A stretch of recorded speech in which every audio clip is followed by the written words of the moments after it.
semi-promptly for my community, because of CPT.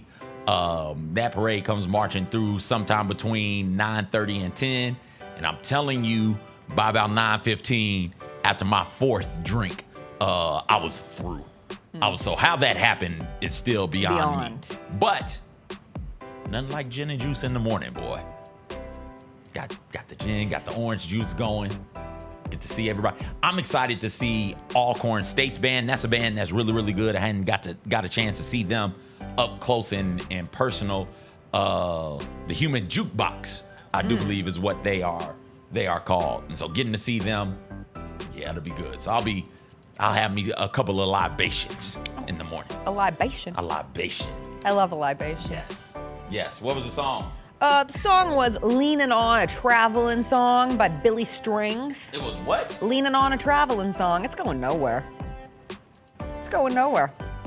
I like Billy Strings a lot. I saw him here in Memphis. Became a fan. I love the look. Yeah, Billy Strings. What other Billy Strings do you know? I didn't know that one until the commercials started playing. I like the banjo, the fiddle, the guitar, the strum. What is wrong with you right now? I listened to Leanin' On, a Travelin' Song. Why did you say banjo like that? Because I was listening to Billy Strings on my way back in. All right. Where the air is clear and the road is straight. All the choices have been Did you go made. you said you went to the show? Yeah. All right. I remember Billy friends Strings. took me. Billy Strings was the one with the people just waiting outside. Because they wanted the special stickers. or the... Was it a sticker? I can't remember. Whatever they do before the show. They wanted it. Yeah. Okay. Where it was exclusive to the city that you're in. And they were out there both days because he played 2 nights in a row. Yeah, played 2 nights. Listen, Billy Strings, shout out to him. But them? Is that the person or the band? It's a him, but he has a band. So he has Jessica. Fix your voice. He has a band. Fix your voice. You want to know who's gotten really bad? Who? My husband. No. Anytime he is around someone with an accent, his accent grows. He's like the Grinch. His heart grows like 3 times. His southern accent grows 8 times. I gotta be around him for this. Oh, I'll punch him in his diaphragm. No, you don't. What's up, everybody? It is a Wednesday, September 24th. It is going to be a good day. Jessica Benson with you from the Grind City Media Studios in Memphis, Tennessee. CJ Hurt behind the glass. Coming up on today's show, lots to get into. The NBA season technically kicked off yesterday with 2 teams doing media days. We've got a brand new Zion Williamson. WNBA semifinal action last night was awesome. 2 coach firings yesterday, a quarterback change in the NFL, and another retirement in college basketball. It has been a busy week. DeAngelo Williams will join us as he does every Wednesday. He was at the Memphis-Arkansas game. Cannot wait to hear about his experience at Simmons Bank Liberty Stadium. And then we'll do some WTF stories. Included in those, Fat Bear Week continues, 9:01. Moving on. Can a queen bed save your marriage? And there's a man who runs marathons with pineapples on his head. We'll get into it all. It is a Wednesday. You know what we say. Y'all. No.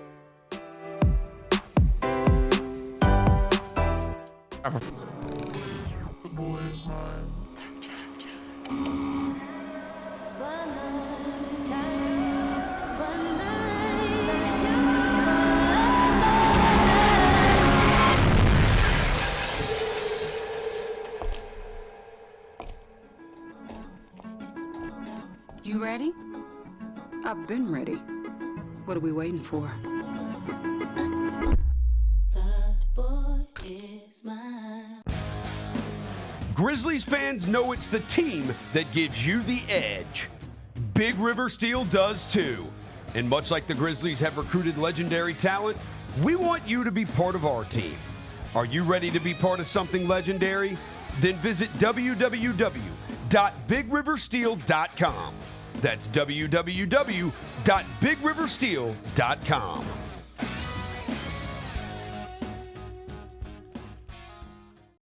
Kroger shoppers and Grizz fans. Want exclusive last-minute discounted ticket deals texted straight to you? Sign up with the new Kroger Buzzer Beater deal.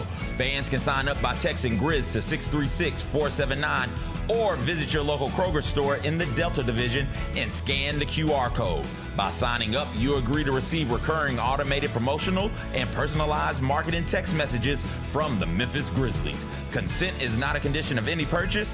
Message frequency varies Message and data rates may apply. Let's go, Grizz! Let's go! Oh, John Morant just broke the rim with that finish. Defense, take that ball! Defense, take that ball! Jared with a rejection. Give me that! Morant digs at it, knocks it away. Picked up by Pippen. Lob, Brandon Clark. Ooh, on that rim!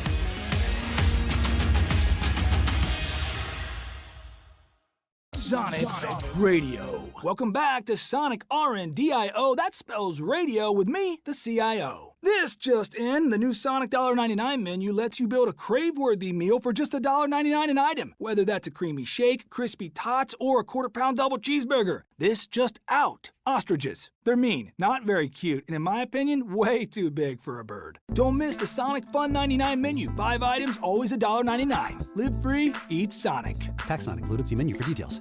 How did they sell you on Memphis? I was really looking at the success that Memphis had, something I wanted to be a part of, and then the reputation Coach Silverfield and Coach Cramsey had as an OC, the things that he was able to do with Seth and the things that he's done in his career. I felt like that's something I wanted to be a part of, and I felt myself being able to excel in his offense. And also, I looked at the weapons around and everybody that I was going to be playing it with. The Chris Vernon Show, live on weekdays at noon on YouTube at Grind City Media and the official Grind City Media app.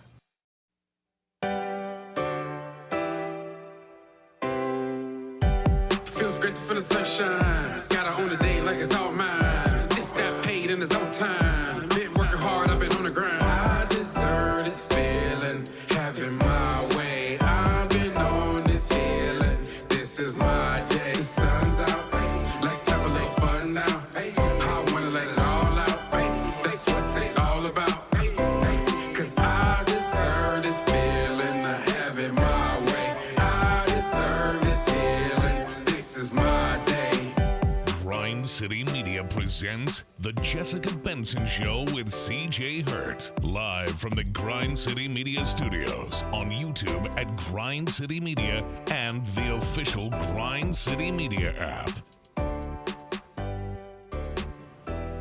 What's up, everybody? Happy Wednesday. If Did you you make finish it? No, I did not finish it. Do you want to finish it? No, I have You a can show to finish host. I'm it. a professional. You got like, how much more of it do you have? I have about 40 seconds. You can. left. I can fill 40 seconds. Can you fill 40 seconds so I can finish watching the Wicked for Good? We got a great show for you. Your mic is off because we don't want to get in any trouble. A great show for you guys as always. WNBA playoffs were last night. It was an incredible semifinal night for game 2 in the WNBA playoffs. DeAngelo's going to join us, like Jessica said. We're going to talk about Memphis and Arkansas and get his thoughts on the Memphis Tigers as well. Jessica right now is watching.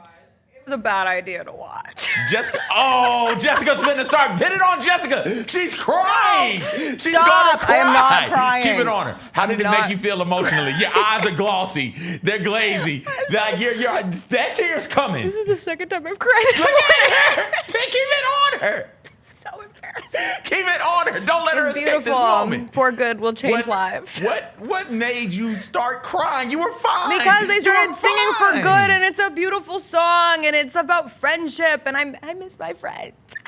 Do you not see your I friends? just talked to like 4 of them yesterday. Like, It was a busy come on, phone man. day. No, the movie looks great. I can't wait. 40 seconds is all I it took. cannot wait. 40 seconds, man. These are the Just things got that. you. How long is the trailer? 304. 304 in the last. It's a long trailer. In the last 40 seconds, it changes. It goes from Elphaba singing "No Good Deed" to the 2 of them singing "For Good." It's a beautiful is that song. a I'm tear not on- crying. It's on my Okay. makeup. All right, just wanted to make sure. It's a little shimmer. Just looking out. I don't even know what it's called. Just Whatever I check put it. on my face every day that makes it shine in the corners and Gotta know what make you're it look putting on like your I'm going to face. cry. Anyway, as CJ so aptly put, I just we have stalled for so 40 much to seconds. get into. Do Do we? you know that I didn't even realize that technically yesterday was the first day of the NBA season? Yeah, it snuck up on me real quick. Because the Pelicans and the Nets did their media days yesterday. I saw our old friend Megan Triplett was doing her interviews with Yes Network with the Nets, and then all of a sudden, everywhere on my timeline was the clearest indicator that the NBA season is upon us, because everywhere I looked, it was a player looks shockingly thin, more in shape than ever before. Dare I say, he hasn't felt this good since college. Oh, it's Zion Williamson time, baby. We are so back. When I saw the pictures of Zion, which he looks fantastic, by the way. I'm not trying to knock this man's progress because he does look to be in great shape. First skinny came for Luka. Now skinny has come for Zion. We're in the full throes of preseason and media day and training camp. And I love it because we're hearing even Jason Tatum was making all the media rounds yesterday, flirting with the idea that he's going to be available for the season coming off of his Achilles tear. I was like, I don't think that's how that's going to work, but like, you do you, buddy. Maybe you'll make it. Maybe there's a 0.0001% chance that he shows up during the season. Somewhere, I swear, I didn't hear about it, but Ben Simmons must have hit a 3 at some place. Nikola Jokic said goodbye to his sweet horses. I got really excited. I was like, we are so here. The second we're talking about Zion Williamson's health going into the season or looks going into the season, I saw somebody say we're going to rename it Zion Pick. And I don't like to make Ozempic jokes all the time, but that was a good one. So I'm passing it along because it's everywhere. The second Serena started selling Ozempic, we've lost the plot. On television, all the time. Anyway, how would you think of Zion Williamson's look? You inspired? Think the Pelicans gonna have it this year? I think nothing of this. Oh, I know you love the preseason more than anybody I know. I think nothing of this. I think you love it. The only thing worse than preseason anything is the media day hype around these things. All right, Zion looks felt. He's eating what's the almond ice cream or almond shake? What the hell is Luka eating? Almond milk. Almond shakes? No, the almond shake. Yeah, his treat shake? is the almond Zion's shake. Zion's getting hit with the almond shake treat. Great. If Zion can stay healthy. Like, we think that the weight is an issue that's hindering him from being healthy enough to play enough of an NBA season for him to really matter as it pertains to that Pelicans team. If losing weight lends itself to him being good enough to do that, fine. When Zion plays, Zion is dominant on the inside when he plays. Because he's skinny, he's still massive. Yes. Like, not in a fat way. No, he's just a big dude. Big dude and freakishly athletic. We've forgotten, I think, how freakishly athletic Zion is just because we hadn't seen him play enough games since he's gotten into the NBA. But all right, I'll believe it when I see it though. I'm not finna get excited about you coming in looking svelte. I look svelte. Still take my ass out there and lose the dudes in their 60s in tennis. That shit doesn't matter. Get out of here. Go do it on the court. Way to make it about you and your athletic endeavors. Thank you. Professional tennis player. I won one set last I'm so proud of you. Thank you. That's an improvement. Thank you. Yeah, you got to celebrate the small wins in this world. That had to go to extra innings, overtime. What do we call it in tennis? Extra sets. An extra set? Yeah, I had to go to an extra set. That doesn't sound right. Yeah, it doesn't either and to I know me. tennis, and that doesn't sound but anyway. Had to do that to get there. Tie break. Thank you. Had to go through a tie break to do it. That's the language to be used. But my point is still my point. You can look however you want to look. How do you play? Yes. That's what matters.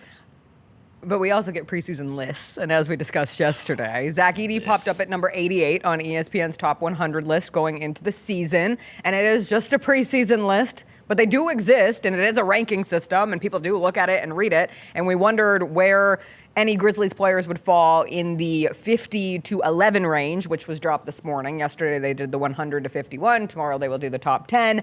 And we got 2 Grizzlies players in the 50 to 11 range. As expected, Ja Morant and Jaren Jackson Jr., both in that field. Ja Morant, number 33. Jaren Jackson Jr., number 31.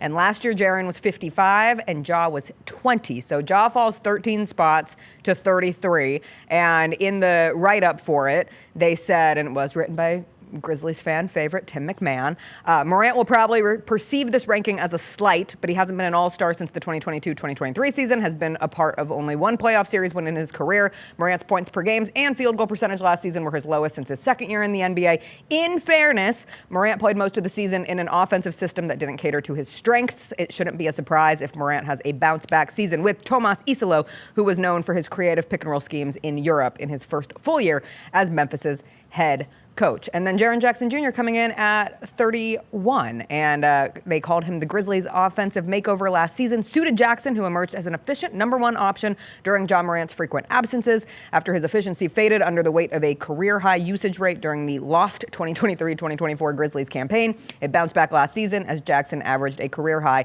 26.8 points per 36 minutes. If Jackson could pair that with his Defensive Player of the Year prime, he'd be a lock for our top 20. But Jackson's defensive impact was more muted as his block rate remained less than half what it was in 2022-2023. So, John Morant, number 33, Jaren Jackson Jr., number 31. We'll see how it all pans out because I get excited for the preseason just because it means that the season is close, just because it means that we can start having these more formulated conversations about what the Grizzlies season is going to be. Like, God, I just want to watch a game. I just want to see it play out. I don't want to sit here and do the, can you be hopeful? Can you be optimistic? I want to see it with my own eyeballs, but we still have some time before that because we're still like a week and a half away from the first preseason game. And then we're talking about the preseason on October 6th for the Grizzlies. So let's talk about, yes, CJ.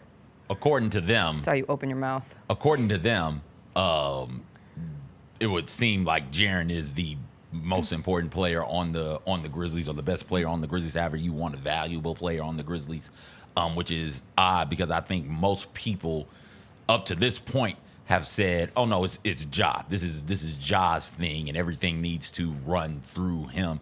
Do you feel the same way? Is it still Ja's thing? Are we shifting here? Is this a moment where we're going to say, okay, Ja is Robin to Jaren's Batman?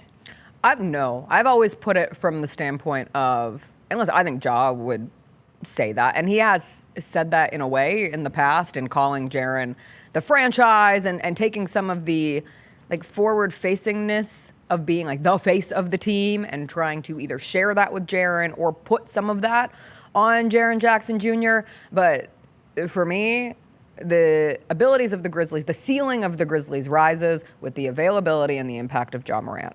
And frankly, that's why I appreciate that Zach Edey was the other Grizzlies player ranked in this top 100, because I think Zach Edey will have a massive, literally, responsibility in opening the offense back up for Ja Morant, the use of pick and roll with Edey. That's why his availability is so important, figuring out when he is going to be back from this injury, and then unlocking the Ja Morant that can potentially be, a top 20 player in the NBA again. I think it's great news that you have two players, one who was top 20 last year and has fallen out, and a lot of that falls on the availability factor. And the last time we saw the Grizzlies, they were getting destroyed by the Oklahoma City Thunder, and this is always a what have you done for me lately league. And also, right, the way that season ended last year wasn't ideal. Then they dropped 10 of 16 down the stretch. Yes, they fired their coach. Yeah.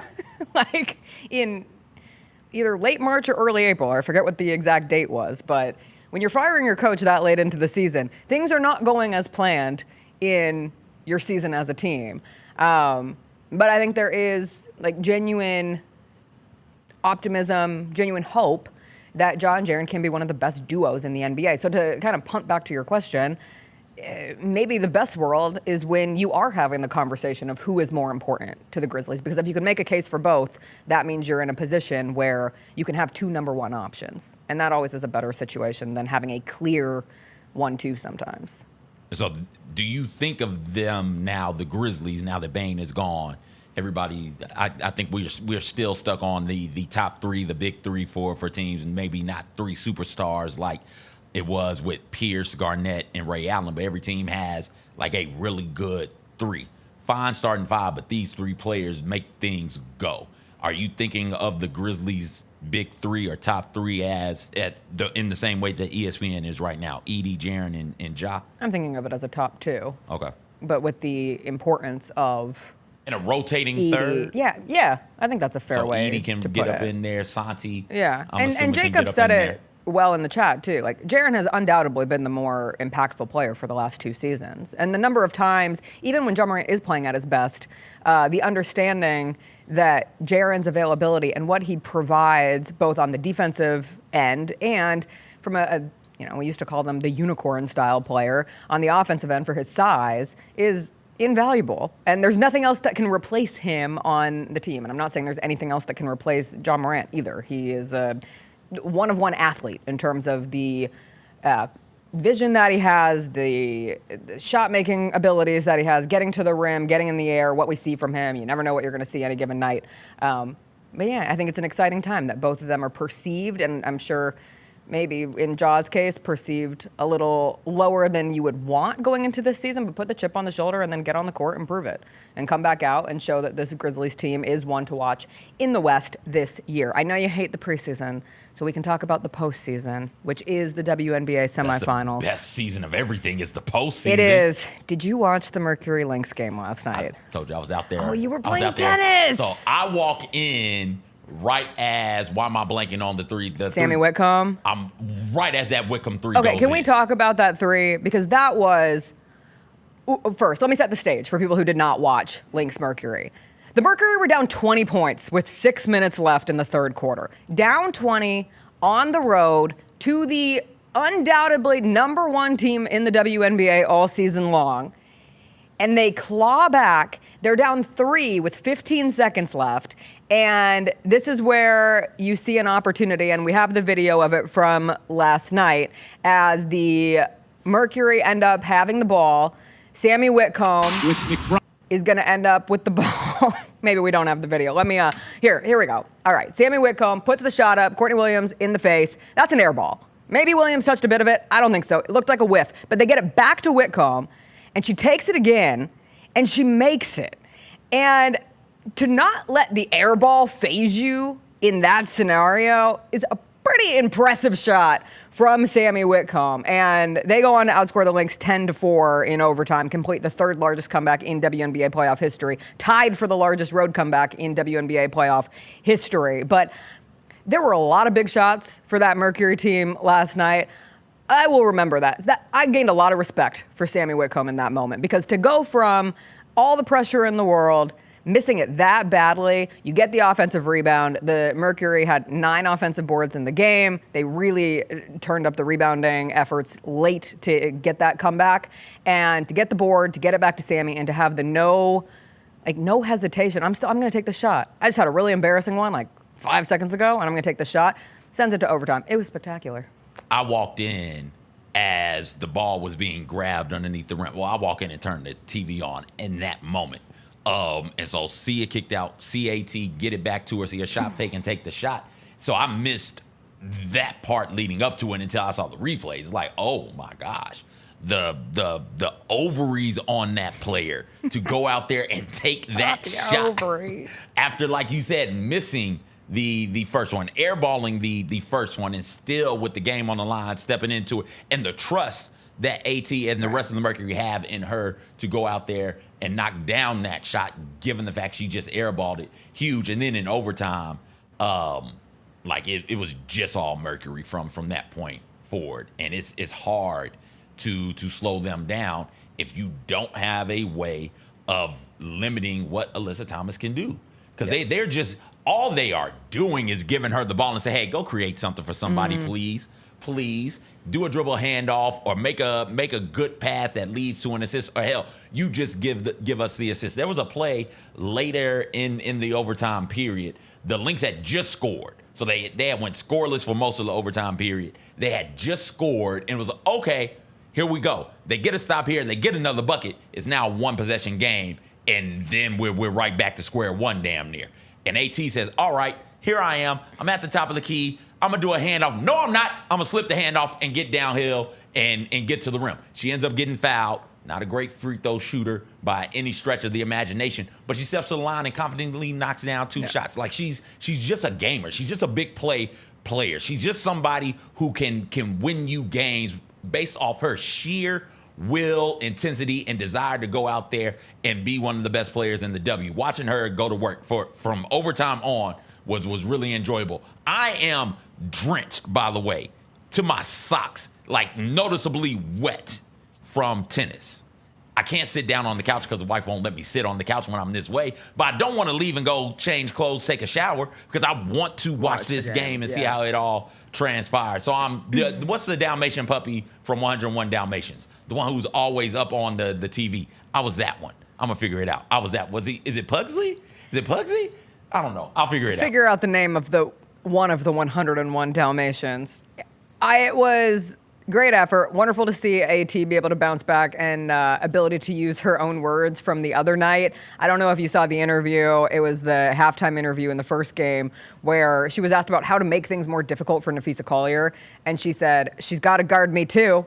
And then she only had 2 points in the second half of the game, so it didn't age particularly well. But then last night, it was like, oh yeah, I'm Alyssa Thomas, and I was very much an MVP contender. 19 points, 13 assists, 8 rebounds. You had 5 threes from Sabally, which were huge. They made 13 threes. Like the biggest reason, Mercury made their threes this time around.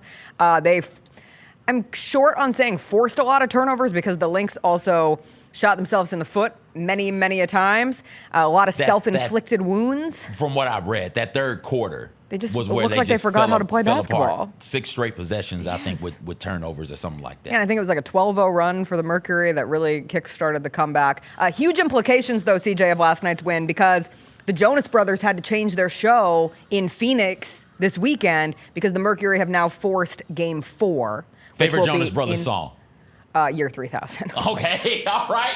Not much has changed, but they live underwater. And your great-great-great-granddaughter is really fine. Not doing fine. Disney made them change the lyrics. It's really fine. Did I go to a Jonas Brothers concert as a joke? Yes. Did I actually really enjoy it? Also, yes. Right. Jordan Sparks opened for them. What? Yeah. No Air and the Joe Bros. And now they have to change their show. I'm like, why? Why not believe in your team? Why was this show scheduled during the postseason where you had a potential opportunity to host a home playoff game? Anyway. Besides the point, they have to move. Scoot. I couldn't name a new Jonas Brothers song, though. I was trying to think of a recent. What's the one with him being real creepy and all oddly stalkerish? Jealous. Still get jealous. Oh, yeah, there's also I'm a sucker for you. There's some song called Waffle House. Ooh. Is it about fighting? I don't know. Is that about doing meth what in the bathroom? What a man gotta do. Oh, Burning Up was a... Oh, I remember Burning Up. For you, baby. I'm thinking... In honor of the Jonas Brothers, they should only be playing Jonas Brothers songs in arena during the game. And every time we go to break, breaks should be thrown to with Jonas Brothers songs. I don't disagree with that. Like, sorry, Jonas Brothers. So sorry. But here we go. The other game last night, Aces beat the Fever 90-68. So game 1, a bit of a Fever blowout. Game 2, the Aces get their revenge. A'ja Wilson, 25 points, 9 rebounds, and 5 steals. The Aces are 11-0 in the postseason when A'ja Wilson scores 25 or more points. I swear, A'ja Wilson has never had back-to-back bad games. That is not an official stat. That is just a vibe. It feels like every time she has an off night, she bounces back, understands the necessity of how important she is for this Aces team. It was excessively important for the Aces to get that win last night if they want to advance to the WNBA Finals, because the last thing you want to do is go to Gainbridge Fieldhouse down 0-2. The last thing you want to do is say, all right, Fever, all you got to do is win one at home, and you get it done. So now you have an even series going back to Indiana. Nalissa Smith had a great game last night, playoff career high against her former team with 18. Lucky is the Dalmatian who was too close to the TV. That's how I was watching it. Patches over there just chewing on the carpet. Who's Pugsy? I don't know. I might have made that name up. I thought Pugsy was the fat one. I'm unfamiliar with Pugsy. There's a fat Dalmatian. I don't know what the fat one's name is. Oh, Devin with the lyrics in the chat. I'm hot. Oh. You're cold. Come on. You walk around like you know. Come on, finish it. I am. What's next? But you don't. Okay. Da, da, da, da. For those who don't know, Devin had all of those lyrics in the chat. She was singing them, reading what Devin was saying. You've got me on my toes. Speaking of being on your toes. I'm slipping into the lava. Wow, did not know that was the... I would have been like, I'm slipping into the wonder. Chelsea Gray's ability to pass is incredible. Yeah. She had some 4 or 5 passes that were just, holy hell, how did she fit that one in there?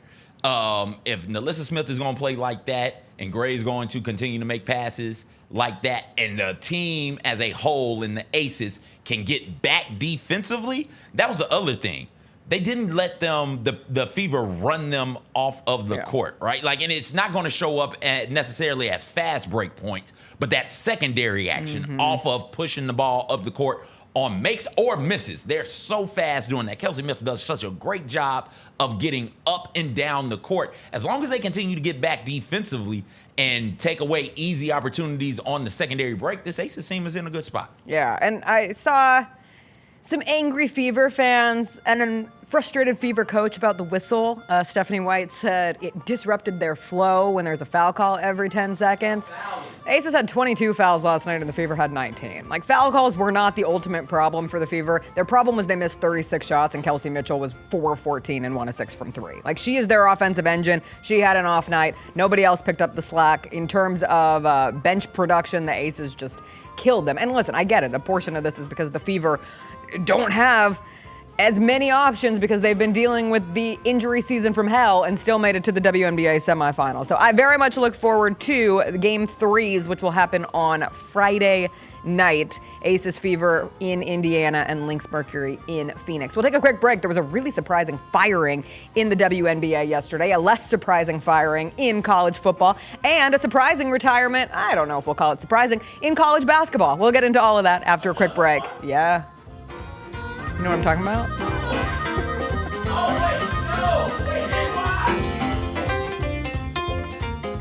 You want to be where you think the University of Memphis belongs. Yeah. Can you imagine what the next step is? I think we're positioned, we're ripe for success. And so what I don't want to do is make an intermediate move if it's not going to position us well. And so my job is to make sure when that opportunity presents itself and the circumstance is right, that Memphis is prepared 100% to take advantage of it. The Gary Parrish Show, live on weekdays at 10 a.m. on YouTube at Grind City Media and the official Grind City Media app.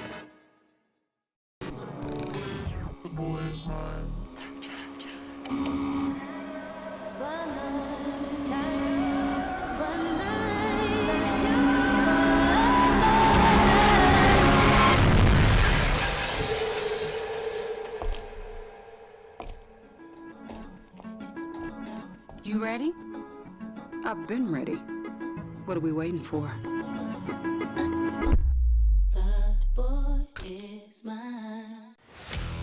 Let's face it, there's a lot of trash talk in basketball, but the great teams let their performance do the talking. Like Ford F-150 with Pro Power on board, a class-exclusive industry-first feature that turns your truck into a mobile generator and leaves the competition speechless.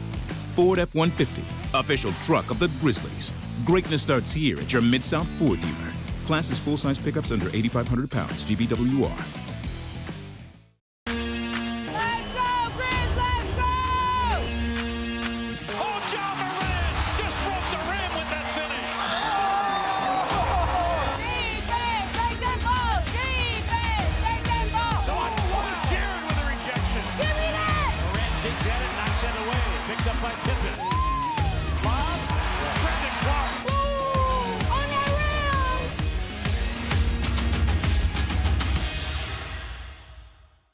Sonic Radio. Welcome back to Sonic RNDIO. That spells radio with me, the CIO. This just in, the new Sonic $1.99 menu lets you build a crave-worthy meal for just $1.99 an item. Whether that's a creamy shake, crispy tots, or a quarter-pound double cheeseburger. This just out. Ostriches. They're mean, not very cute, and in my opinion, way too big for a bird. Don't miss the Sonic Fun 99 menu. 5 items, always $1.99. Live free, eat Sonic. Tax not included. See menu for details.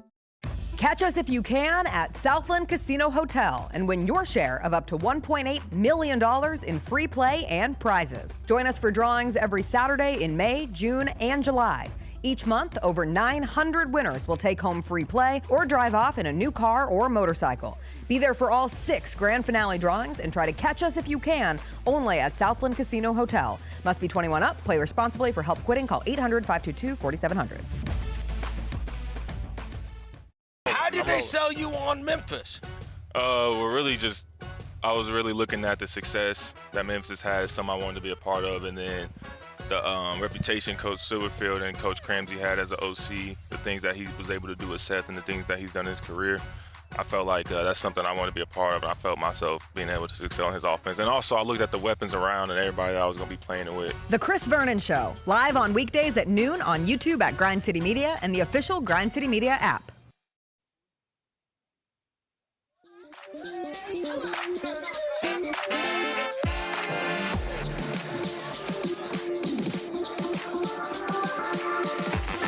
Welcome back. The surprise retirement news was actually quite the fright last night. And CJ says this isn't a surprise news. And I guess that's fair. But I saw a post from both Yahoo and Bleacher Report with a giant picture of Sister Jean. And I thought they were going to tell me Sister Jean died. And I was not going to have it on that, what was last night? Tuesday night? I was not in the mood. It would have really, really made me sad. And then I looked at the bottom of the graphic and it just said, retired. Let this woman rest. And I guess they are, because she's 106, and according to the university president, she's physically not able to be present on campus anymore. And I'm like, good, let Sister Jean go to the beach. We let Bruce Pearl retire at 65. We made Sister Jean work until she's 106. That's the patriarchy at work right there. What the hell is surprising about this? Listen, first Bruce Pearl, then Sister Jean. We're losing our college basketball recipes. She's 106. There's nothing I've become so accustomed. The surprise is a 106-year-old continuing to work. Well, since she turned 100, every year she would show up at a game and it'd be like, Sister Jean. And I'd be like, oh, God, they're going to say Sister Jean died. And it's like, is back at a Loyola game. And I'm like, all right. And then the next year it's like, Sister Jean 101. And I'm like, oh, she passed.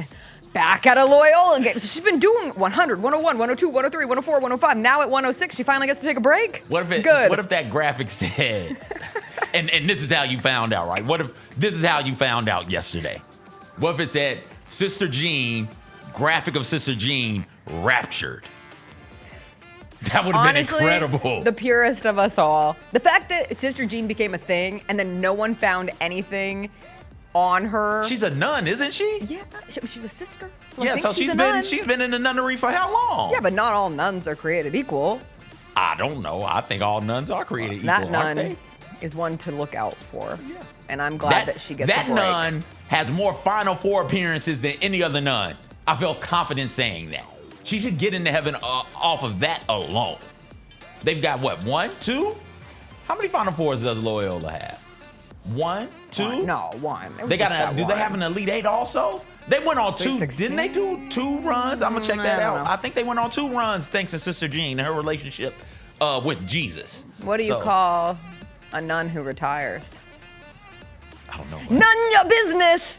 Surprising news out of the WNBA yesterday. Sandy Brondello is out as Liberty head coach, which is bonkers.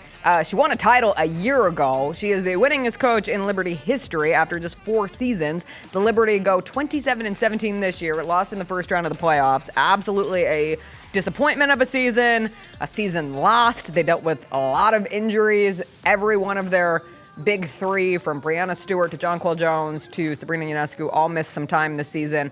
But again, Brondello won a championship last year. Like, we live in a cruel world. Even Brianna Stewart was asked on Friday after the Liberty lost to the Mercury and were eliminated from the playoffs. Somebody asked, what do you say to people who question whether Sandy should be the coach next year? And it was kind of a bizarre question at the time. Everyone's like, where did this come from? And Stewie's immediate response was literally, what the F? Into the microphone. Like, the look on her face is sheer incredulous. As she was like, well, why are you asking this question? And then she talked about how, coach has their back, they have coach's back, how she's dealt with the cards that she's dealt with this season. So it is surprising. I did see someone say the Liberty are now a real New York sports team, and I would push back on that because the Liberty at least actually won a championship in all of it. But there have been some connections made on the Tibbs situation, right? Like, the Knicks move on from Tibbs from the outside. It's kind of a, why would they move on from this guy who has found great success, has brought this team to success that hasn't seen in decades? But then there are a lot of Liberty fans who have been frustrated ever since the playoff loss to the Aces back in 2023. And you look at the championship last year against the Lynx, and it certainly wasn't a guarantee. It wasn't a domination by the Liberty. It took the whole series and took some maneuvering at the end of that game. But yeah, ultimately a surprising firing in the women's basketball space. A less surprising firing in the college football space. Mike Gundy's out, CJ. I am surprised by that. I'm surprised at the day because he made it through the weekend. I am not surprised that Mike Gundy at some point this season, we would find out would no longer be the coach at Oklahoma State after 21 seasons. It felt inevitable to happen at some point. I just thought after he made it through the weekend, he was marked safe from another week, even coming off of the Tulsa loss, because they played on Friday. So why you do it on Tuesday is a little interesting. I saw a report that he was given the opportunity to say that he was retiring at the end of the season, and he said no, and so it all devolved from there. Listen, like Mike Gundy is a legend in the college football space. He was fired one day after 18th anniversary of "I'm a man, I'm 40," one of the greatest quotes we've ever received from a coach in college football. I do think we're losing our great characters of college football, but just because you're a great character doesn't mean you're going to win. And Mike Gundy did not adapt to the new NIL situation, and even though Oklahoma State was real close to the playoffs just a few years ago, it's now been back-to-back awful seasons. Didn't look like it was going to improve, and now he's gone. That "I'm a man, I'm a 40" rant, we were talking about it before the show. There's a great article, I'll try and throw it up on my social, from 2008. ESPN did it, about Bobby Reed, the quarterback in question, where Bobby Reed is telling people, hey, this was all for show. Mike Gundy threw me under the bus, basically, during my time at Oklahoma State. Reed had some injuries, dislocated 3 toes, had a concussion, had something go wrong with his shoulder. Like, I feel like it was broken, but I'm not sure if you can break a shoulder. Whatever it was, he had legitimate injuries, and Oklahoma State, Mike Gundy in particular, felt like he was soft. And so they benched him for being soft and not being able to play through injuries. And so when this comes up, it comes about because of that article in the Oklahoman, I do believe, where the reporter says all of these things and lays them all out there. And Reed and his mom go, oh, that's what Gundy's been saying about me. Somebody in the program, probably Gundy, threw me under the bus in this article. So for him to pretend like he didn't know this article was being written and then to take that moment to make it about himself, this is disingenuous, and this is something that we can't rock with. Also in the article, my favorite part is, in addition to saying, hey, this dude is soft, he doesn't play through injuries, that type stuff, he's too much of a mama's boy. His mama travels from where she stays in Texas to Troy, Alabama. She's hungry. She has a box of Popeye's chicken. She's talking to somebody who I guess is a reporter, or the reporter who wrote the story.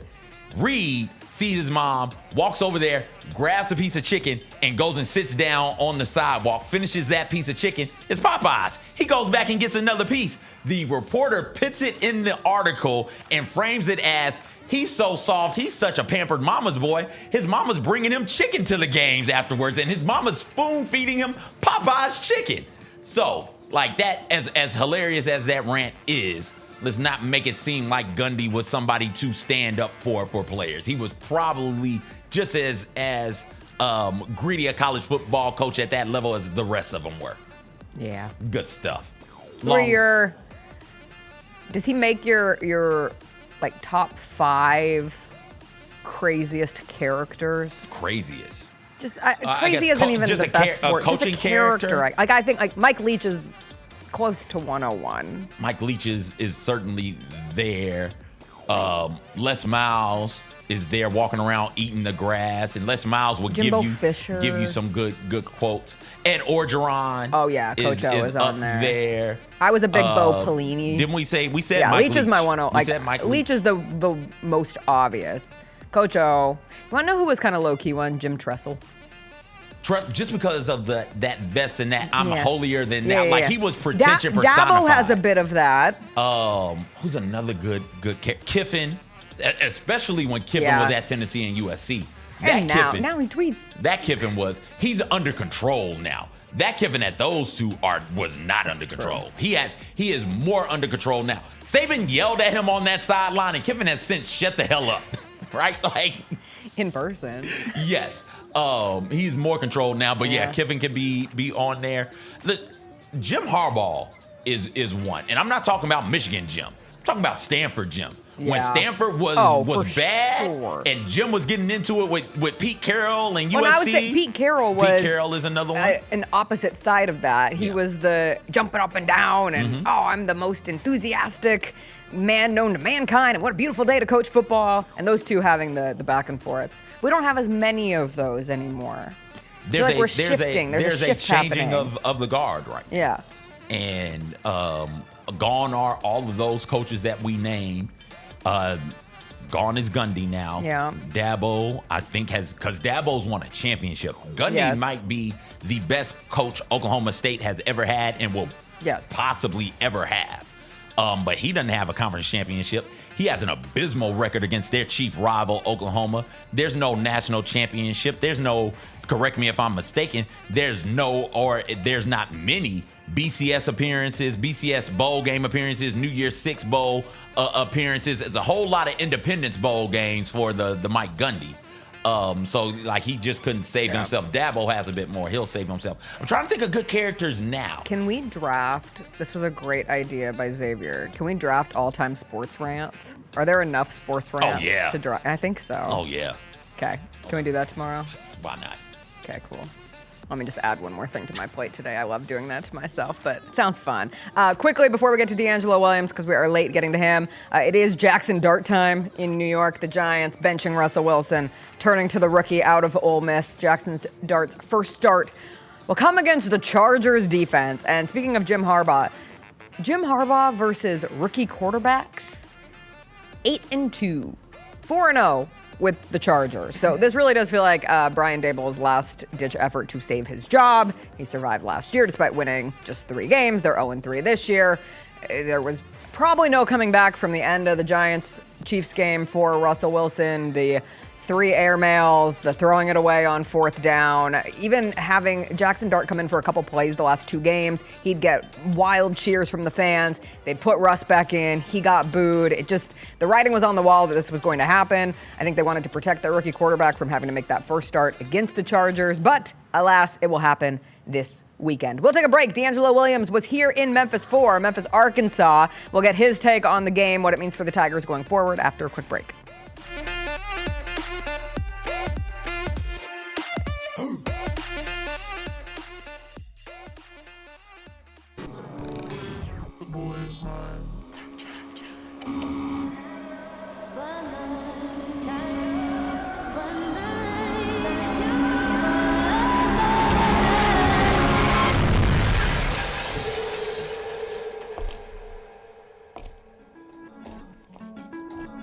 You ready?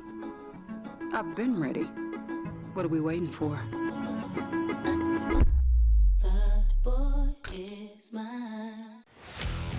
Let's face it, there's a lot of trash talk in basketball, but the great teams let their performance do the talking. Like Ford F-150 with Pro Power on board, a class-exclusive industry-first feature that turns your truck into a mobile generator and leaves the competition speechless. Ford F-150, official truck of the Grizzlies. Greatness starts here at your Mid-South Ford dealer. Class is full-size pickups under 8,500 pounds, GVWR. Kroger shoppers and Grizz fans. Want exclusive last-minute discounted ticket deals texted straight to you? Sign up with the new Kroger Buzzer Beater deal. Fans can sign up by texting Grizz to 636-479 or visit your local Kroger store in the Delta Division and scan the QR code. By signing up, you agree to receive recurring automated promotional and personalized marketing text messages from the Memphis Grizzlies. Consent is not a condition of any purchase. Message frequency varies. Message and data rates may apply. Let's go, Grizz, let's go! Oh, John Morant just broke the rim with that finish. Defense, take them balls! Defense, take them balls! Jared with a rejection. Give me that! Morant digs at it, knocks it away. Picked up by Pippen.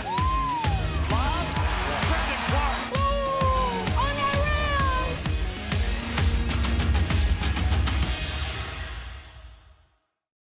Catch us if you can at Southland Casino Hotel and win your share of up to $1.8 million in free play and prizes. Join us for drawings every Saturday in May, June, and July.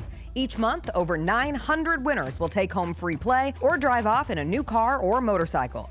Be there for all 6 grand finale drawings and try to catch us if you can, only at Southland Casino Hotel. Must be 21 up. Play responsibly. For help quitting, call 800-522-4700. How did they sell you on Memphis? I was really looking at the success that Memphis had, something I wanted to be a part of, and then the reputation Coach Silverfield and Coach Cramsey had as an OC, the things that he was able to do with Seth and the things that he's done in his career. I felt like that's something I want to be a part of, and I felt myself being able to excel in his offense. And also, I looked at the weapons around and everybody that I was going to be playing it with. The Chris Vernon Show, live on weekdays at noon on YouTube at Grind City Media and the official Grind City Media app. You want to be where you think the University of Memphis belongs. Yeah. Can you imagine what the next step is? I think we're ripe for success. And so what I don't want to do is make an intermediate move if it's not going to position us well. And so my job is to make sure when that opportunity presents itself and the circumstance is right, that Memphis is prepared 100% to take advantage of it. The Gary Parrish Show, live on weekdays at 10 a.m. on YouTube at Grind City Media and the official Grind City Media app.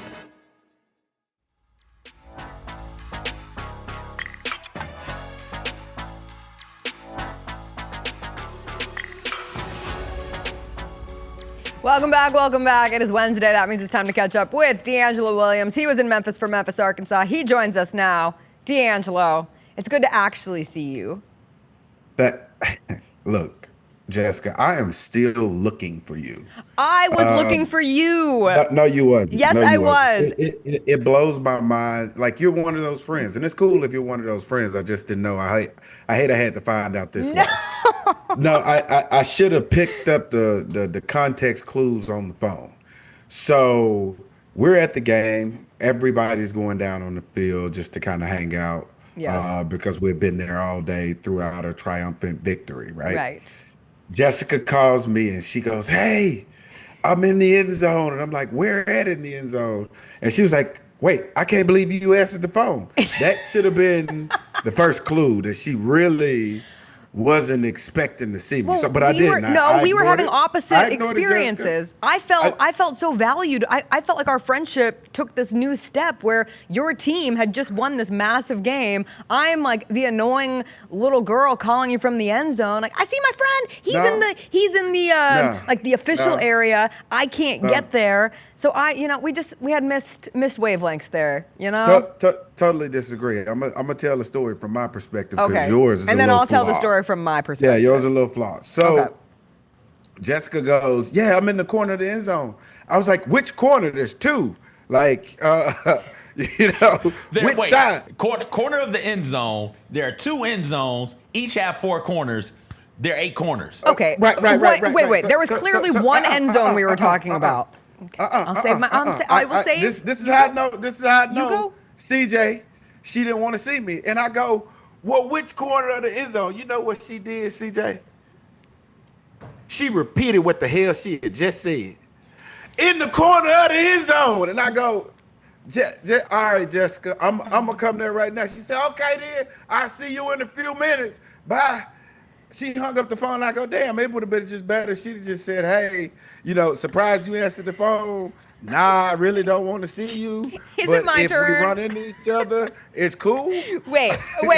This is such a not accurate depiction of what happens. So I walk onto the field after the game because Memphis won. We stormed the field. It was a nice casual walk down.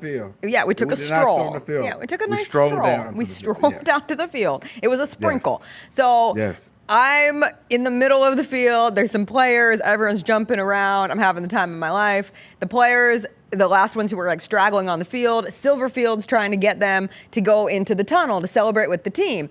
And I see Silverfield and I'm like, "Oh, I got to tell Silverfield congrats. Like, what a win. This is awesome." And I'm like, "Hey, coach." And he's like, "Hey." And I'm like, "Oh," I fist bumped Silverfield. And I was like, "Oh my God, this is so cool." Wait. I did not know you were on the field fist bumping coaches. Yes. And like Claire, the wonderful SID is there.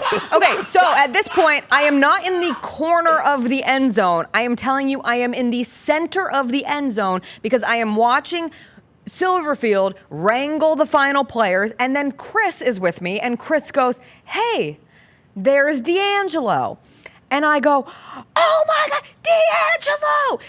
And Chris is yelling, DeAngelo! And you're celebrating. You're in the moment. Yes, CJ? I allow questions. When you finish, I've got one question. Okay. So, DeAngelo, don't say anything. I got one question when you finish. So I'm yelling, DeAngelo, you're having the time of your life. I also politely don't want to interrupt your moment. I don't want to make it my moment. This is the Tigers' moment. I'm there to celebrate along with you, but I didn't want to, steal you from the chance to be with the team. And so I take out my phone and I'm like, I wonder if DeAngelo will pick up so that I can just wave to him and say, hi, good to see you. And then you picked up and I was shocked. I was like, oh my God, DeAngelo Williams answered my call as he's celebrating, as you're in the middle of this big moment. And I'm yelling at you. I'm in the center of the end zone and you're looking everywhere. So you must have heard corner. I'm saying center and we never made eyes. And then that little, the gate starts closing, right?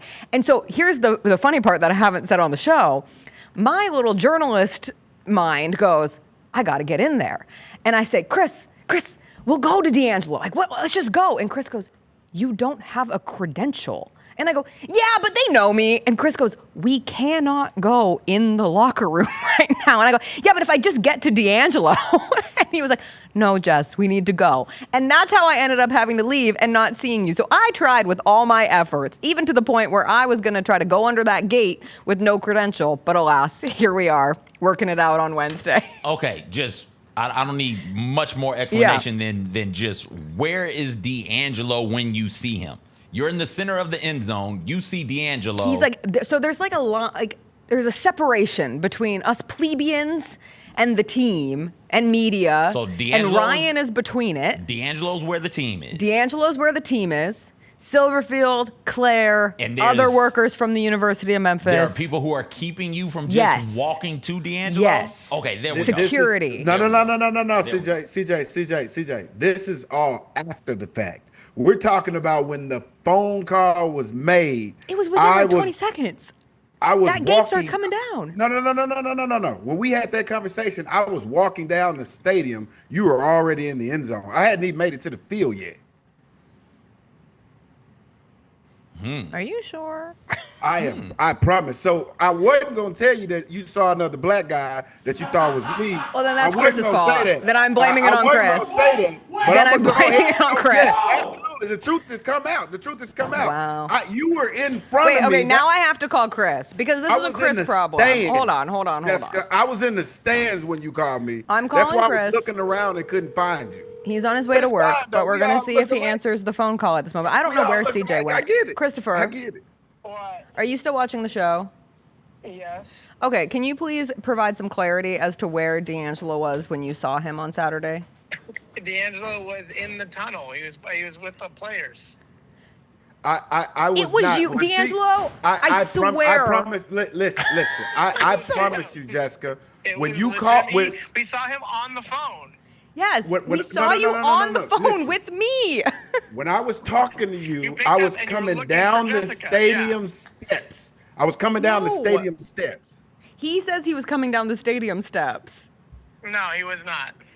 Okay. So you said that I beat y'all to the... I'm gonna let my wife we were late, confirm. DeAngelo. If you were still coming down the stadium steps, that would be insane. We were at the tippity-toppity of the stadium. I'll call my wife and she can confirm when I took the call from you.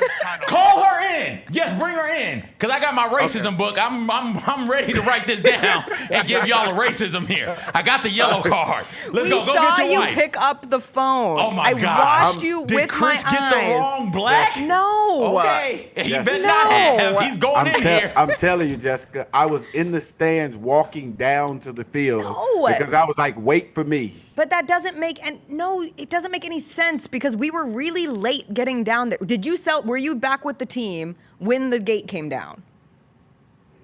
No, I was at, so look, I didn't talk to Five. I didn't talk to Sutton Smith until as soon as I came down and made it to the tunnel, Greg Gaston them grabbed me for the interview.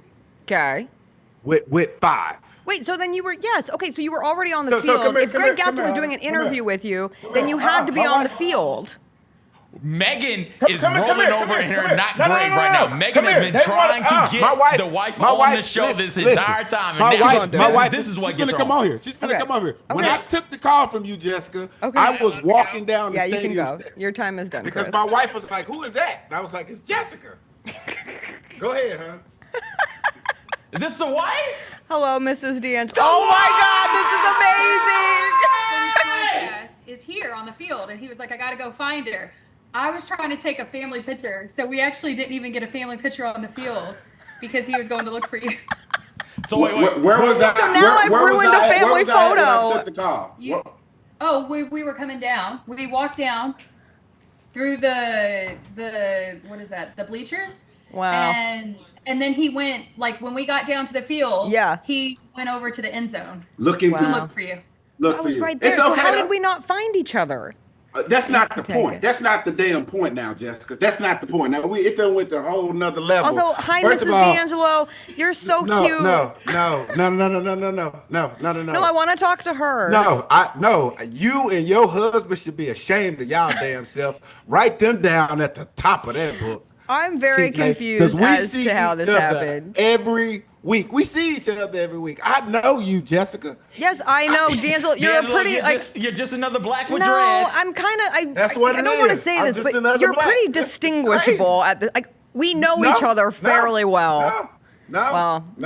I more than anything, I really feel bad that you didn't get your family photo.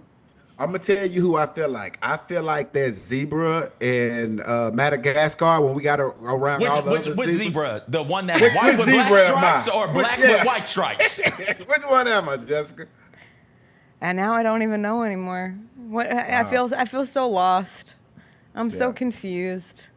And here's the thing, but Jessica. You answered I was the gonna let phone. you slide. I was gonna let you slide, Jessica, until you kept going and you had to put your husband. I was like, okay, all right, I'll do it because my wife was like, we got to get it. I'm like, nah, I gotta go find Jessica.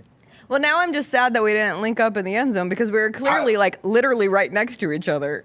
That's not why I'm sad. I'm sad because y'all didn't Wait know a minute. who I was. Well, okay. Flip side, counter argument. You didn't know who I was. I was. How many other blonde, short blonde white women were standing in the end zone at that exact time? First of all, with my short, pasty white husband. He's not short. He's big size. Get it right. Counter. Why were we both in misconnections at this moment? Do you two not know what each other look like? What is happening here? Do y'all know what I look like? Now I wish I was at the game, not just for the experience and the ambiance, but I wish I was on the field so I could see if you two are really my friends or not. Because y'all very clearly don't know what each other look like in person. This is incredible. I really don't think so. Let me finish. Yeah. Let me finish. Okay, so I didn't get down there before the team went inside. So when I got down there, the team was already back outside. I got you. Doing interviews and stuff like that. So when I got there, Jessica was already off the field and gone. She had already thought I had big timed her. Because I didn't make it to the field until after they had came out. Like, you know how they win the game, they celebrate, they go in, and then they come back out? Yeah. I didn't see them before they went in. I saw them when they came back out. Well, this is awkward. This is It's an not uncomfortable awkward. It's not situation. awkward at all, but My it's okay, deepest though. apologies. It's crazy because you was yelling at the wrong black guy. I feel bad for him because he's just like, damn. Now is the time. Let's add one more layer to this. How many drugs were you on? I wasn't on any drugs, but I was a little intoxicated. Chris was not. Chris was our designated driver. I was not at my sharpest. This is awesome. This is so awesome. So I might have had some goggles on in that situation. So this explains a lot then, because when you were talking to me on the phone, you were yelling. You're like, you don't see me. And I'm like, no, Jessica. And I was like looking around. It explains a lot. I'm so confused, though, because there was somebody on the phone looking around. Yeah, black people with dreads Yeah, answer I their know. phone sometimes, God, Jessica. I understand, but do you understand the correlation of the events happening in real time? Now I'm wondering if obviously I didn't see you at all, but now I'm wondering if I didn't see anybody at all. DeAngelo, we need to make this right. I just want you to know that I appreciate you in my life. I hate my wife had to come on under those conditions. No, I don't. I appreciate that she came on. I really appreciate. Somebody is pointing out, sources close to the situation are pointing out that, Jessica, you were standing next to a football locker room. Well, yeah, of course, but most of them were in jerseys. I didn't think DeAngelo was suited up for the game. I'm just saying that's where most black people with dreads work. Yeah, of course. No, there's no making. Xavier was like, "You're not making it better." No, there's no making anything better. I'm like sweating. I'm like sweating through this sweatshirt at the moment. Well, DeAngelo, I'm devastated that we didn't link up at the game. Yeah, Chris is swearing on his life. I'm telling Chris right now, don't do that to yourself, bro. 'Cause when I took that phone call, I was in the stand. Can we get security footage from the game? We need footage. I want footage. Because I now need to see me and Chris just screaming at this random guy. And I need to know who it was. If you are the random man that we were screaming at. I'll take it from here. Hey, random black people with dreads, if you were on the football field and heard somebody screaming DeAngelo at you over and over again, please reach out to me and we can get you on the show. So we just would love issue a formal apology and we get your thoughts on the matter. That's so funny. It's like an apology hotline if you have been accused of being DeAngelo Williams. Hey, if you've been accused of being DeAngelo Williams by Jessica Benson and Chris Luther, you may be entitled to financial compensation. So call us now. That's so funny. DeAngelo, in other news from the game, JD in the chat said, "Why is this drunk white lady yelling at me?" Oh my God. I really wanted to know your reaction to the game.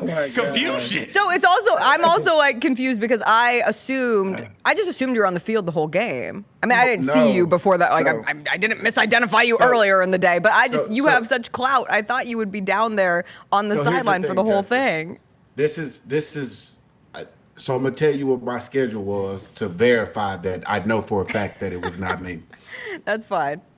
I believe you. I want you to know. I'm not fighting. I believe you. Because I really want to say this because I went to the funeral at 10 o'clock, so I didn't make it there until after halftime. Right. So I never had a chance. You went to the funeral. I went straight up to the suites. So when the game was over, I had to come down from the suites to make it to the field after the game was over. So when I took the call, I was in the stands coming back. Right. Like, damn, I'm looking around like, okay, she said she in the end zone. I'm like, I'm looking at both end zones. She's like, it's only one end zone. And I'm like, nah, it's two. Well, I meant there's only one Memphis end zone at that point where everybody's going in. Oh my God, that's so funny. Yeah.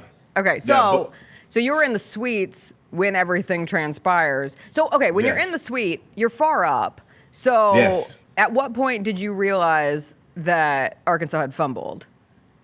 It was... Okay, let me give you my emotions of the game because there was a lot going on. Like going even into this funeral, I was like, okay, you got to respect the dead. Like I'm not gonna turn the game on. I wasn't gonna do any of that leading into it, right? So it's like 10:45 and we still on the first music selection, and I'm like, damn, we got a whole nother hour.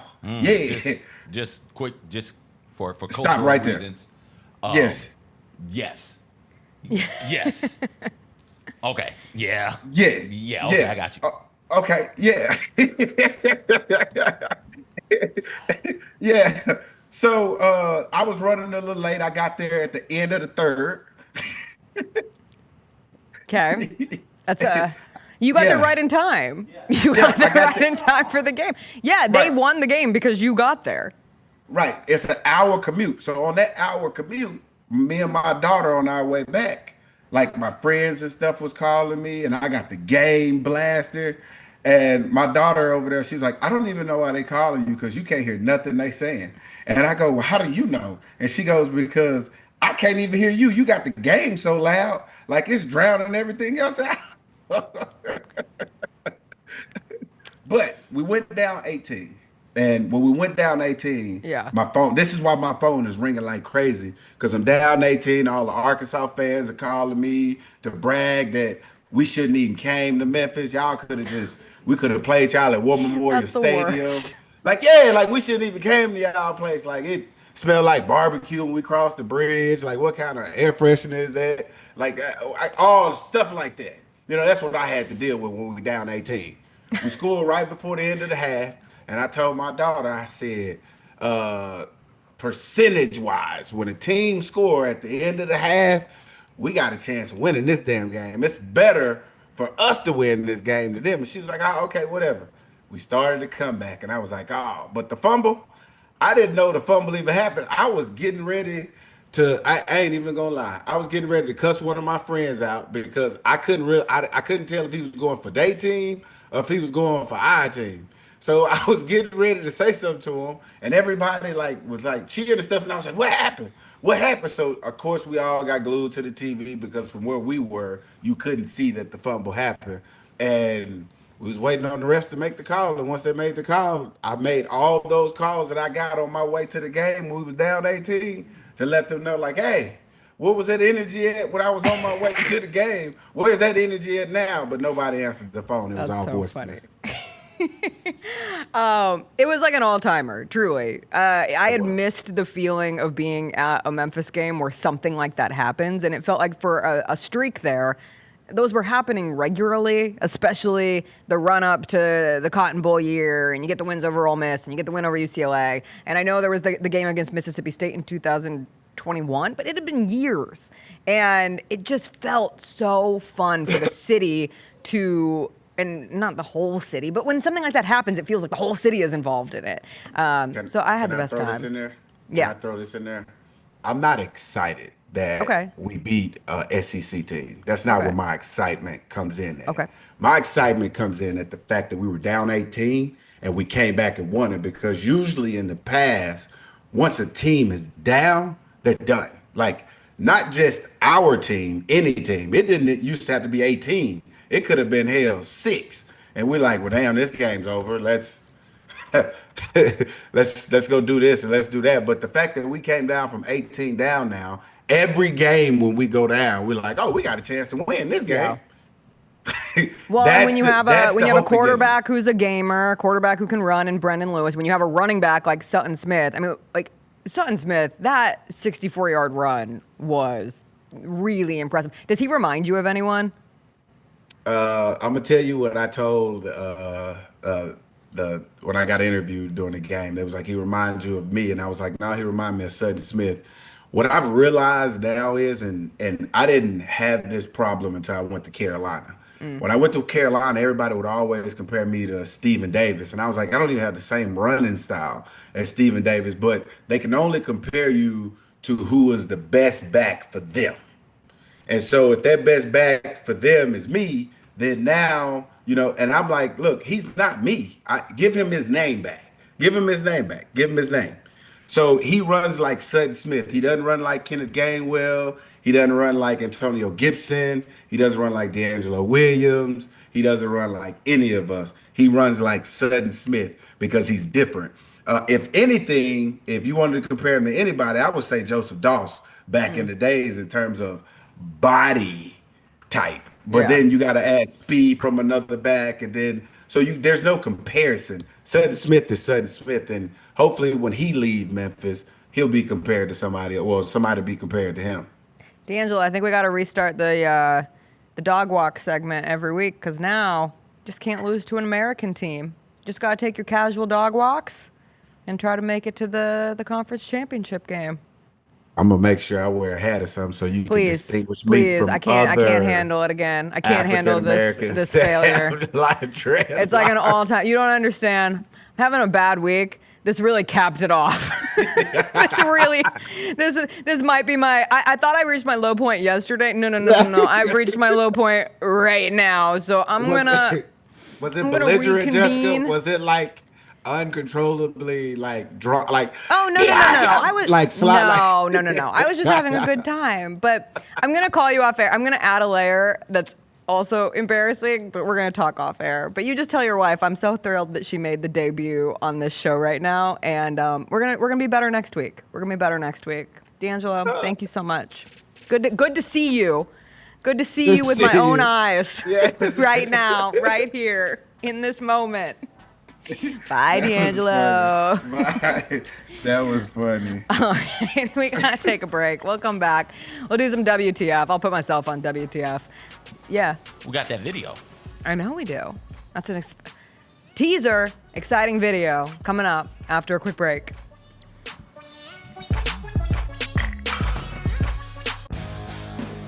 Grizzlies fans know it's the team that gives you the edge. Big River Steel does too. And much like the Grizzlies have recruited legendary talent, we want you to be part of our team. Are you ready to be part of something legendary?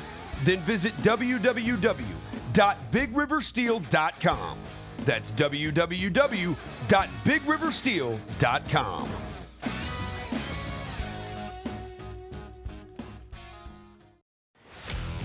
Let's face it, there's a lot of trash talk in basketball, but the great teams let their performance do the talking.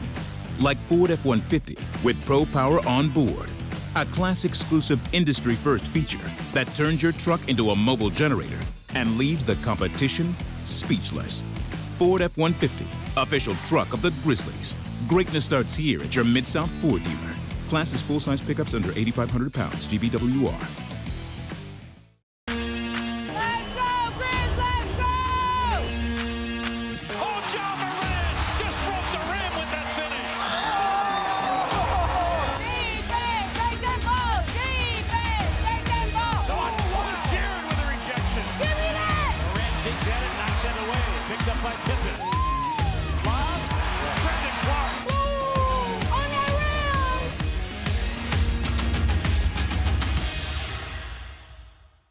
Sonic Radio. Welcome back to Sonic RNDIO. That spells radio with me, the CIO. This just in, the new Sonic $1.99 menu lets you build a crave-worthy meal for just $1.99 an item. Whether that's a creamy shake, crispy tots, or a quarter-pound double cheeseburger. This just out. Ostriches. They're mean, not very cute, and in my opinion, way too big for a bird. Don't miss the Sonic Fun 99 menu. 5 items, always $1.99. Live free, eat Sonic. Tax not included. See menu for details.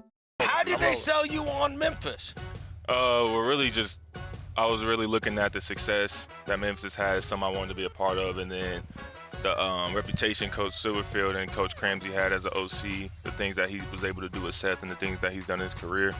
I felt like that's something I wanted to be a part of, and I felt myself being able to excel in his offense. And also, I looked at the weapons around and everybody that I was going to be playing it with. The Chris Vernon Show, live on weekdays at noon on YouTube at Grind City Media and the official Grind City Media app.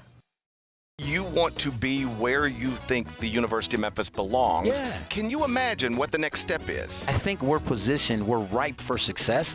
And so what I don't want to do is make an intermediate move if it's not going to position us well. And so my job is to make sure when that opportunity presents itself and the circumstance is right, that Memphis is prepared 100% to take advantage of it. The Gary Parrish Show, live on weekdays at 10 a.m. on YouTube at Grind City Media and the official Grind City Media app.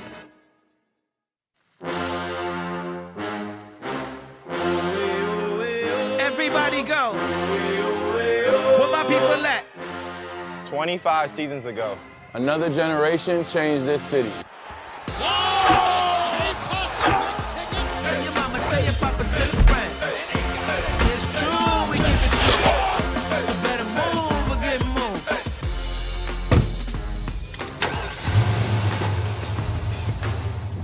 Led by a basketball legend as their coach, they put this franchise on the map. It was an education basketball-wise for these players of what is to be expected. I said, we're going to change this damn thing around.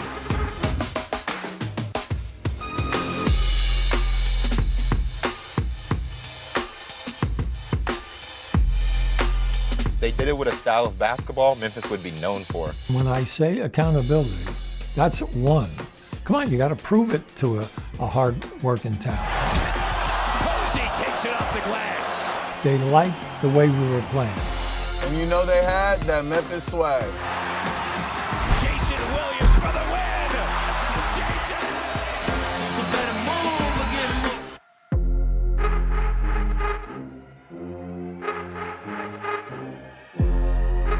again. These threads are in this team's DNA. It was the start of something real. And now they're back.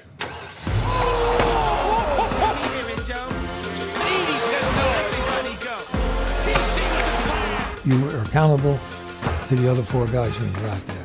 And you're representing our team, and you're representing the city.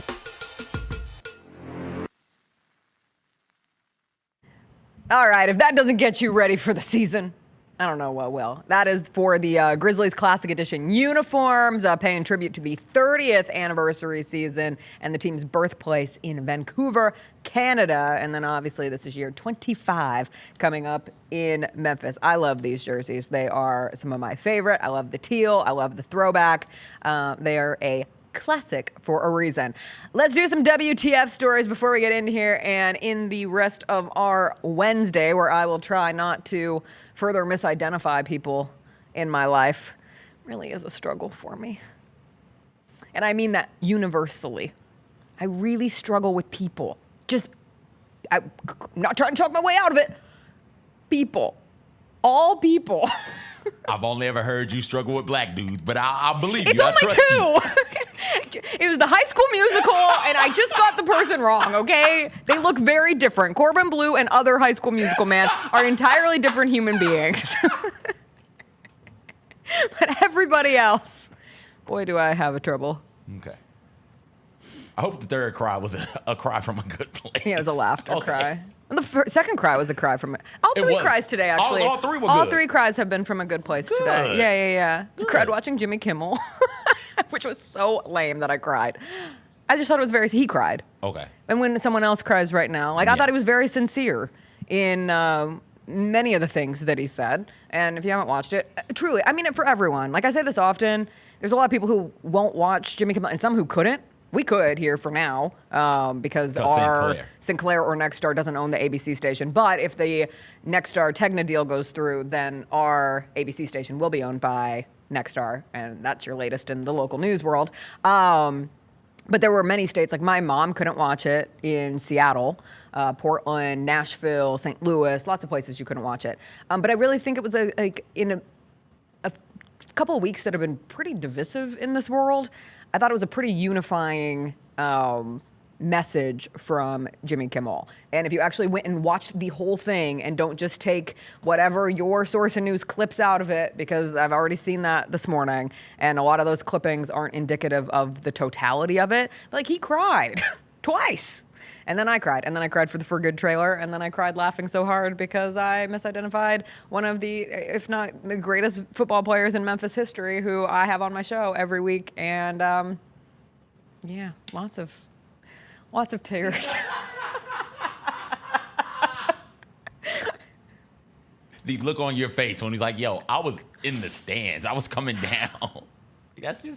That's just because we don't need to rehash it. If I want that high again, you can go back and play go back and redo it. All right, what's the first WTF story? I don't even know what's first on the list at this point. I don't know what to do anymore. I saw this morning. Just the Ryder Cup. Do you know what the Ryder Cup is? No.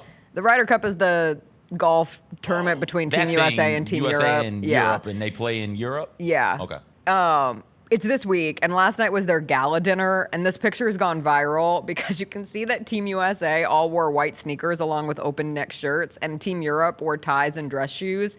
And a lot of people out there are dunking on the Americans, but I personally have never felt prouder to be an American because I not commiserate's the wrong word, but I associate with my countrymen on this. Like, I think it's fine. If you want to wear sneakers, wear sneakers. If you want to wear an open shirt, wear an open shirt. I can't be a hypocrite because I wear white sneakers when I'm at weddings all the time. It has become my thing, so much so that I'm in a wedding next weekend, and the bride has sent 3 dress code reminders, and I think they're targeted to me, that the venue does not allow sneakers. And I'm like, are you sure? What if I have an injury? What if I had an Achilles tear that I'm still working back from? But I don't have an issue with it. People are real up in arms. They're like, Team Europe, one up. I'm like, which people? It sounds like those people. Those people. It sounds like them over there. No, but I saw a lot of Americans this morning, to people who I wasn't expecting. You know what? If you got an issue with people wearing tennis shoes with their formal wear, I got news for you over here. If you're over here and you don't like it, take your ass back over there then. Yeah. Get back on the boat. Get back on the Mayflower and Not take the your Mayflower. ass back over. That's why we left. The And by Santa Maria? That's why I forgot about the Santa Maria. I saw it in Amsterdam. It was a recreation, but it was kind of incredible. Get your ass back on that boat, white people, and go back to Europe where you come from. That if you got an issue with it. Tell this 'em. is America, damn it. Tell This 'em. is what we do over here. We wear tennis shoes with everything. The right pair of Jordans go good with everything. Not my fault you people in Europe hadn't learned how to dress since the 1700s. Get the hell out of here. Take care of your feet. Do you know how important your feet are for the rest of your life? Your feet are connected to your ankle, connected to your leg, connected to your hips, connected to your back. If you don't have good feet, it's over. If your toes get all messed up in those dress shoes, for women, all the women were in heels in that picture. I'm like, be with your men. Be in the sneakers. It's such a better life. Why do we make ourselves uncomfortable? Every now and then, I so wonder mad. why people left Europe, and then they get pretentious like this. It's like, oh, this is exactly why. Stupid. This is exactly why. Oh, yeah, pretentious is the perfect I'm word. glad we left. And by we, I mean the whites. I didn't come over here on that boat. I'm glad y'all left. All right, next up, Matthew McConaughey revealed the secret to his marriage and saving his marriage with Camila Alves. And he said the best thing you can do for your marriage is to get rid of that king-size mattress and sleep in a queen-size bed. I firmly disagree with this. You're wrong. And I am a massive cuddler. I love cuddles, but I love having a king-size bed. We recently upgraded to a king-size bed just this past year. I've only been in a king-size bed for less than 6 months of my life, or I guess we're in, September? About exactly 6 months of my life. No, it didn't come till April. Like 3 months of my life. It changes everything in a good way. We can space or we can base and come together when we want to, but you don't have to be in a queen bed. We were in a queen bed forever. It's so hot in a queen bed. You don't have any room for stretching out, for starfishing when you want to. I love a king bed. You're supposed to be a team when you're in a relationship, and in a queen bed, No. you are a Get a team. twin. And listen, Get a twin. I am fine with a twin. No. But like a full. I'm fine with a full, but a queen size bed is what you need. So everybody knows, okay, like I can't pull all of the covers over here because there's not enough covers for my sweetie pie over there, and I have to be constantly thinking about their needs as well as, being okay with touching every now and then. Look, I am a large person, not extra large, but I'm a solid large person, right? Some people come up to me and it's like, oh, you're way bigger than what we thought you were, right? Like I'm that size of a person, and my wife and I fit quite fine in a queen size bed where we are not constantly touching one another. Do I get to pull on the blankets the way that I want to? No, but I should be constantly thinking about her needs. There can be no moments of selfishness in a healthy relationship. You have to constantly be going out of your way to please the other person. The queen size bed makes you do that. Even in my sleep, I think about her comfort.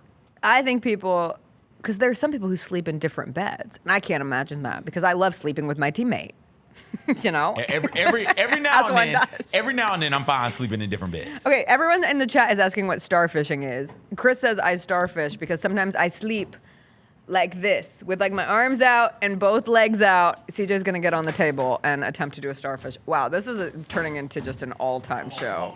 Thank you so much for protecting us. Only one of us can go to HR today, and it's already me. This is a starfish, as so appropriately displayed by CJ in this moment. What are your socks? Tom and Jerry. Oh, Tom and Jerry. They're nice. Okay, thank you for showing what a starfish is. So I will sometimes sleep that way, and now that we're in a king bed, I can do that. And there's no... How selfish is that? I don't take up that much room. I don't do it on purpose. I do it in my sleep sometimes. But you should be thinking about him. Care more about him in your sleep. Care more about him. I care about him. I said more. I'm protecting him all the time. I said more. Okay.